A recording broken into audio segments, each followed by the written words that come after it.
चलिए देखते हैं मध्य प्रदेश की 25 फटाफट बड़ी खबरों को। सबसे पहले न्यूज को कहां से देख रहे हैं हमको कमेंट में बताना बिल्कुल ना भूलें। साथ ही साथ हमारे यूट्यूब चैनल को सब्सक्राइब करें एंड बेल आइकन को ऑल प्रेस करना बिल्कुल ना भूलें। लाडली बहनों को वैलेंटाइन डे का तोहफा 14 फरवरी को आएगी 33वीं किश्त। मध्य प्रदेश की लाडली बहनों के लिए खुशखबरी है। लाडली बहना योजना की 33वीं किस्त 14 फरवरी को जारी की जाएगी। मुख्यमंत्री डॉक्टर मोहन यादव खंडवा जिले के पंधाना से सिंगल क्लिक के जरिए महिलाओं के बैंक खातों में राशि ट्रांसफर करेंगे। इस मौके पर मुख्यमंत्री करोड़ों रुपए के विकास कार्यों का लोकार्पण और भूमि पूजन भी करेंगे। किसानों को मिलेगा सीधा लाभ। भावांतर योजना की राशि अब निरंतर पहुंचेगी खातों में। मुख्यमंत्री डॉक्टर मोहन यादव ने कहा कि प्रदेश के किसानों को भावांतर योजना के तहत मिलने वाली राशि अब निरंतर उनके बैंक खातों में अंतरित की जाएगी। उन्होंने बताया कि हाल ही में लाडली बहनों को 1500 रुपए और किसानों को भावांतर की राशि सीधे खाते में भेजी गई। मुख्यमंत्री ने कहा कि प्रधानमंत्री नरेंद्र मोदी के नेतृत्व में सरकार किसानों और जवानों को समान सम्मान दे रही है। किसान धरती पुत्र हैं और उनकी मेहनत का पूरा लाभ सीधे उनके खातों तक पहुंचाना सरकार की प्राथमिकता है। मरीजों के इलाज में होगा बड़ा सुधार। सरकारी अस्पतालों में अपडेट होंगी दवाओं की लिस्ट। मध्य प्रदेश के सरकारी अस्पतालों में इलाज की गुणवत्ता बढ़ाने की दिशा में बड़ा कदम उठाया जा रहा है। स्वास्थ्य और चिकित्सा शिक्षा विभाग अत्यावश्यक दवाओं की सूची को नए सिरे से तैयार कर रहा है। इस बदलाव के तहत पुरानी और कम प्रभावी दवाओं को सूची से बाहर किया जाएगा, जबकि आधुनिक और बेहतर विकल्पों को शामिल किया जाएगा। वर्तमान में जिला अस्पताल में 530 दवाएं EDL में दर्ज हैं, जो मरीजों को निःशुल्क उपलब्ध कराई जाती हैं।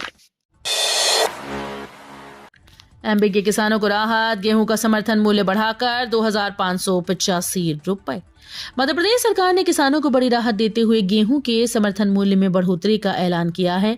मंत्रालय में हुई कैबिनेट बैठक में फैसला लिया गया कि इस वर्ष गेहूं का समर्थन मूल्य 2585 रुपए प्रति क्विंटल हो गया। ये पिछले साल के 2425 रुपए प्रति क्विंटल से 160 रुपए अधिक है। MSME मंत्री चैतन्य काश्यप ने बताया कि यह निर्णय किसानों की आय बढ़ाने की दिशा में अहम कदम है।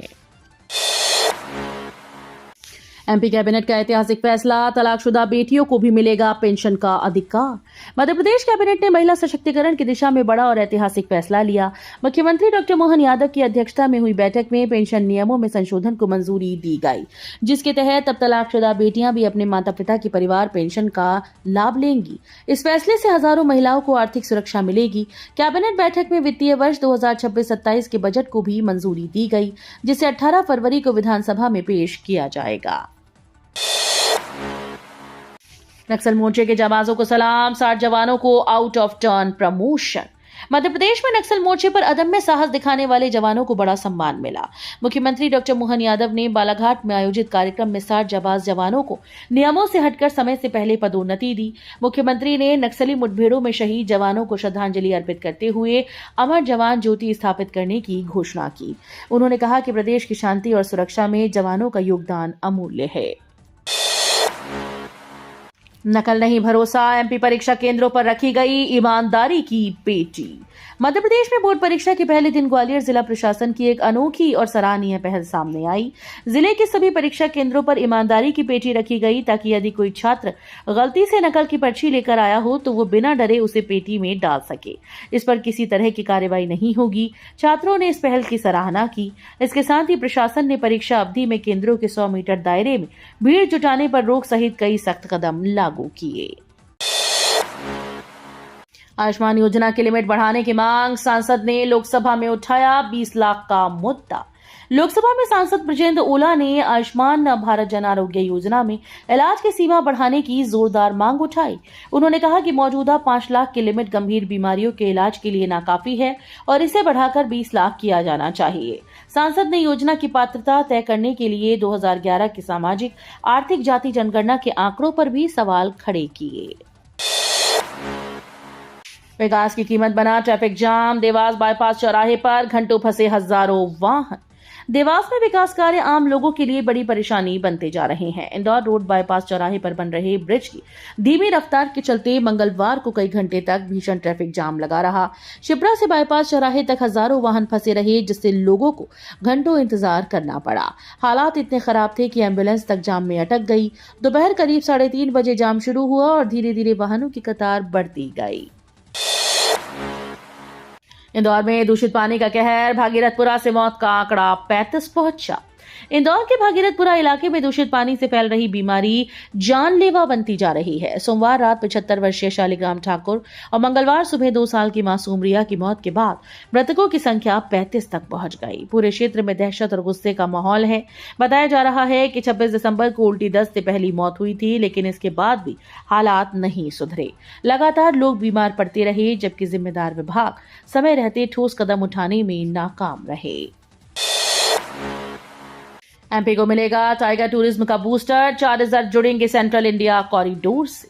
मध्य प्रदेश की इकोनॉमी को मजबूती देने की दिशा में बड़ा कदम उठाया जा रहा है। भारत सरकार central India tiger tourism corridor विकसित कर रही है, जिसे 2027 तक पूरा करने का लक्ष्य है।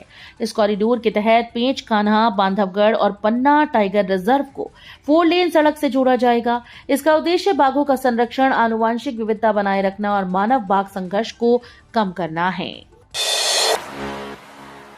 सरकारी वकीलों की नियुक्ति में सामाजिक संतुलन पर सुप्रीम कोर्ट की राय। मध्य प्रदेश में सरकारी वकीलों की नियुक्ति को लेकर सुप्रीम कोर्ट ने महत्वपूर्ण टिप्पणी की। अदालत ने कहा कि एससी, एसटी और ओबीसी जैसे वंचित वर्गों को प्रतिनिधित्व मिलना चाहिए।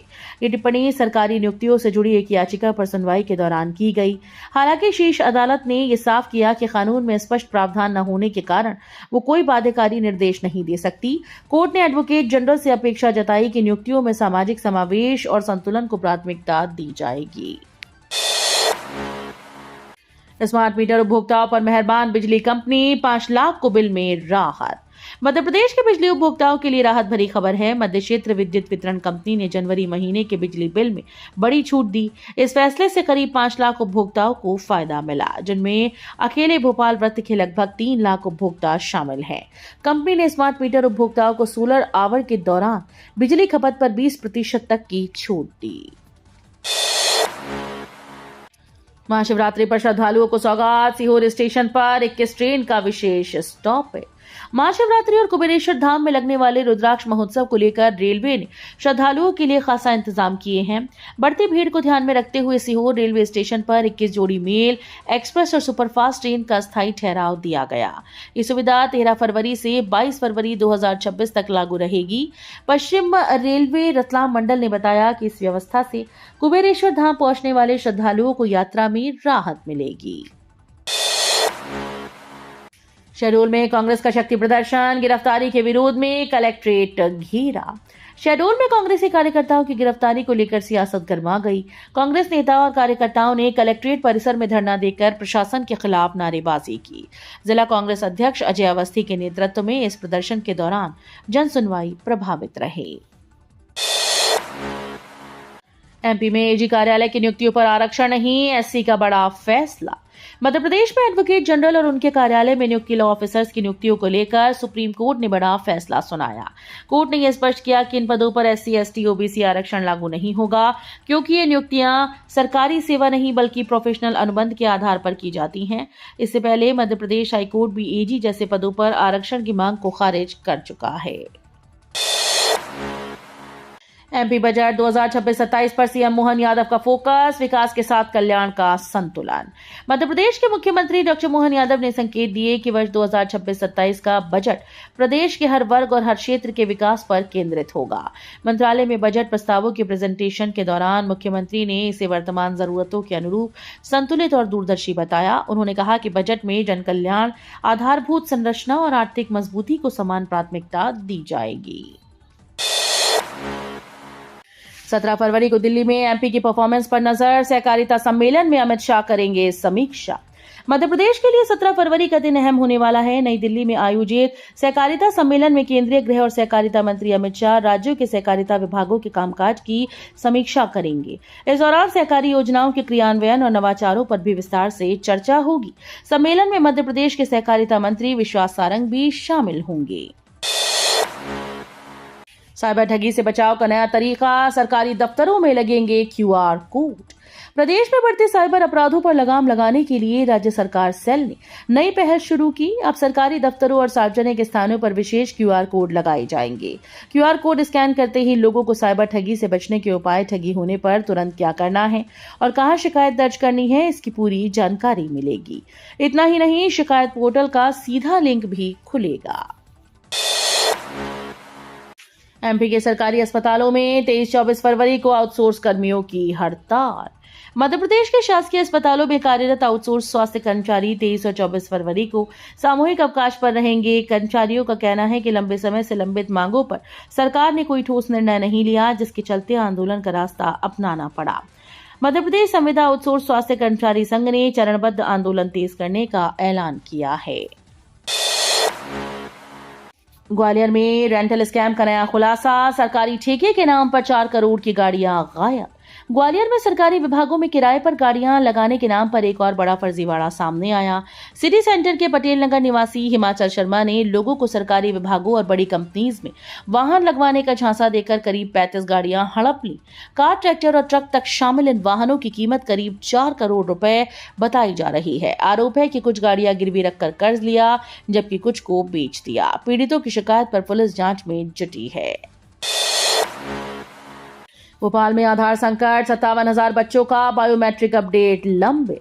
भोपाल में आधार बायोमेट्रिक अपडेट को लेकर बड़ा संकट खड़ा हो गया। शहर में करीब 57,000 ऐसे बच्चे और किशोर हैं जिन्होंने 5 और 15 साल की उम्र पूरी होने के बावजूद आधार का अनिवार्य बायोमेट्रिक अपडेट नहीं कराया। आधार अनिवार्य होने से अब स्कूल एडमिशन, छात्रवृत्ति और सरकारी योजनाओं का लाभ मिलने पर खतरा मंडराने लगा है। हालात ये है कि अभिभावक आधार केंद्रों के चक्कर लगा रहे हैं, जहां लंबी कतारें और स्लॉट की कमी परेशानी बढ़ा रही है। रतलाम में नसबंदी घोटाला, 33,000 का दावा, हकीकत में सिर्फ 2,204। मध्य प्रदेश के रतलाम शहर में कुत्तों की नसबंदी को लेकर बड़ा घोटाला सामने आया है।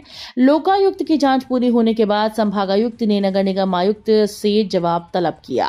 नगर निगम ने 2022 से 2025 के बीच 2 करोड़ 58 लाख रुपए खर्च कर 33,000 से ज्यादा कुत्तों की नसबंदी का दावा किया था, लेकिन स्वास्थ्य विभाग के सर्वे में सिर्फ 2,204 नसबंदी कुत्ते पाए गए, जबकि 3,111 कुत्ते बिना नसबंदी के मिले। उज्जैन बना सॉफ्टबॉल का रण क्षेत्र, 6 राज्यों के 200 खिलाड़ी ओलंपिक सपने के साथ मैदान में। ओलंपिक खेल सॉफ्टबॉल का क्षेत्रीय चैंपियनशिप का आयोजन उज्जैन में किया गया। पॉलिटेक्निक महाविद्यालय मैदान में 6 राज्यों से पहुंचे करीब 200 खिलाड़ी 5 दिनों तक दमखम दिखाएंगे। इस चैंपियनशिप के बाद इंटर जोन और फिर इंडिया टीम के लिए खिलाड़ियों का चयन होगा। चयनित खिलाड़ी अंतर्राष्ट्रीय स्तर पर भरोसा भारत का प्रतिनिधित्व करने का मौका पा सकते हैं। मध्य प्रदेश सॉफ्टबॉल संघ के अनुसार ये प्रतियोगिता युवा खिलाड़ियों के लिए ओलंपिक तक पहुंचने की मजबूत सीढ़ी साबित हो सकती है। एमपी में बदला 50 साल पुराना पेंशन नियम, अब 2005 के बाद नियुक्त कर्मचारियों को भी मिलेगी परिवार पेंशन। मध्य प्रदेश सरकार ने कर्मचारियों के हित में बड़ा निर्णय करते हुए 50 साल पुराने पेंशन नियम में परिवर्तन कर दिया है। अब 4,60,000 अंशदायी पेंशन योजना के दायरे में आने वाले कर्मचारी भी परिवार पेंशन के लिए पात्र होंगे, यानी कर्मचारी का निधन होने पर पत्नी और फिर आश्रितों को परिवार पेंशन मिलेगी। वीडियो अच्छी लगी तो वीडियो करिए लाइक एंड चैनल को सब्सक्राइब कर बेल आइकन को और प्रेस कर लीजिएगा।